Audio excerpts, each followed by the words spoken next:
Ang process-focused ay klase po ng serial killer.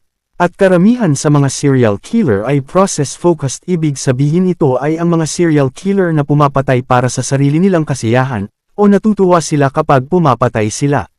Madalas may perverse sexual thrill, ang process-focused na serial killer ay may subtypes. Una ay ang gain. From the word gain, ibig sabihin po may makukuha sila kapag ginawa nila ang pagpatay. Natutuwa sila na pumatay dahil may nakukuha sila na profit or personal gain. Pangalawa, thrill. Ibig sabihin ang pinaka-dahilan nila kung bakit sila pumapatay ay dahil nagbibigay ito ng sobrang saya sa kanila. Natutuwa sila pagmasdan habang unti-unting namamatay ang biktima. Typically hindi po sila nakikipagtalik bago or matapos ang pagpatay.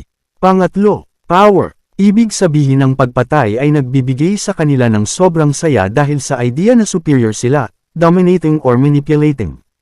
Madalas po may sex pero hindi po ito ang pinaka-main source ng saya na nakukuha nila.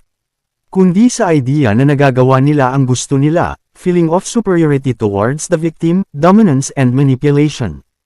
Pang-apat, lust. Pumapatay po sila para sa kasiyahang nakukuha nila sa pakikipagtalik sa biktima nila. Ang pagtatalik ay maaaring habang pinapatay ang biktima, habang buhay pa, o patay na. Necrophilia po ang tawag sa pakikipagtalik sa patay.